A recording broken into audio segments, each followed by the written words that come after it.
ದೋಸ್ತ ಅಯ್ಯೋ ದೋಸ್ತ ನಡಿ ಮುಂದಿನ ವಾರ ಆ ಕಡೆ ಮಡಿಕೇರಿ ಊಟಿಕ ಟ್ರಿಪ್ ಹೋಗಿ ಬರಮ ಒಂದ್ ಸಾಕಾಗ್ಯದ ಮನೆ ಕುಂತ್ ಖರ್ಚು ಎಟ್ ಬರ್ತದ? ಬರ್ಬೋದು 10-15 ಸಾವಿರ 10-15 ಇಟ್ಕೊಂಡು ಹೋಗಮ್ಮ ನೋಡಮಿ. ದೋಸ್ತ ಅಷ್ಟ ಆಗಲ್ ದೋಸ್ತ, ಹೋಗ್ ಬರ್ರಿ ನೀವೇ. ಅದು ಮುಂದಿನ ವಾರ ಆಯ್ತು ನೋಡಕ್ ಬರ್ತದ ತಗೋರು. ಇವತ್ ಸಂಜಿಗೆ ಅದು ನಮ್ ಕ್ಲಾಸ್ಮೇಟ್ ಹುಡುಗರೆಲ್ಲ ಬರ್ತೀನಿ ಅಂದವ್. ಎಲ್ಲರೂ ಕಲ್ತು ಊಟ ಮಾಡ್ಲಕ್ ಹೋಗಮ್ ಹೋಟೆಲ್ ಕೆಲ್ರ ಸಣ್ಣ ಒಂದ್ ಹೋಟೆಲ್ ಸುಮ್ ಟೈಮ್ ಪಾಸ್. ಏಟಾದ ಅಂತಿ ಬಿಲ್ ಒಬ್ಬರಿಗೆ? ಅಲ್ಲಿ ಪರ್ ಹೆಡ್ 500-600 ಬರ್ಬೋದು ನೋಡ ಅಷ್ಟೇ. 500-600 ದೋಸ್ತ. ನಮ್ ಪಪ್ಪ ಕೇಳ್ಬೇಕಾಯ್ತು, ಯಾಕಂದ್ರ ನನ್ ಬಲ್ರ ಅಷ್ಟಿಲ್ಲ, ಡೌಟೇ ನಂದು. ಇಲ್ಲ ಹೋಲ್ ಬಿಡು ಬೈ, ರೊಕ್ಕ ಇಲ್ಲ ಅಂದ್ರೆ ಕ್ಯಾನ್ಸಲ್ ಮಾಡ್ಸ್ಲಕ್ಕ ಅದಕ್ಕೇನದ ನೋಡಿನಿ. ನಡಿ ಚಾರ ಕುಡ್ದು ಬರ ಮಾಡಿ. ಚಾ ಏಟದ?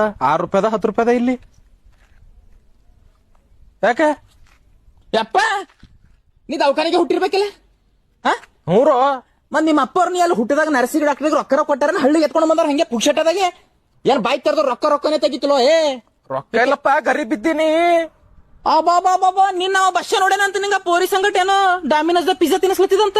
ಎಲ್ಲಿಂದ ಬಂದು ನಿಮ್ಮ ಅಪ್ಪ ಹೇಳೇನೇನ ಆಕಿನ ಮೇಲೆ ರೊಕ್ಕ ಹಾರಿಸು, ನಿಮ್ ದೋಸ್ತರ ಮೇಲೆ ರೊಕ್ಕ ಹಾರಿಸ್ಬೇಡು ಅಂತ ಹೇಳೇನೇನ? ದೋಸ್ತ ಡಾಮಿನೋಸ್ದಾಗ ನಾನು ಉದ್ರಿ ಅದ, ಡೈರಿದಾಗ ಬರ್ತೀನಿ, ತಿಂಗ್ಳಿ ಹೋಗಿ ರೊಕ್ಕ ಕೊಟ್ಟು ಬರ್ತೀನಿ.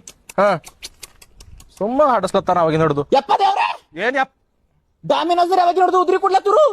ಹೋಲ್ದೆ ಬನ ಯಾವನ ಡಾಮಿನೋಸ್ ಉದ್ರಿ ಕೂಡ ಅವನಡಿ ನಾಬಿ ಹಸ್ತ ಡೈರಿ ಅವೆಲ್ಲ ನಿಮಗ್ ಕೊಡಲ್ಲ.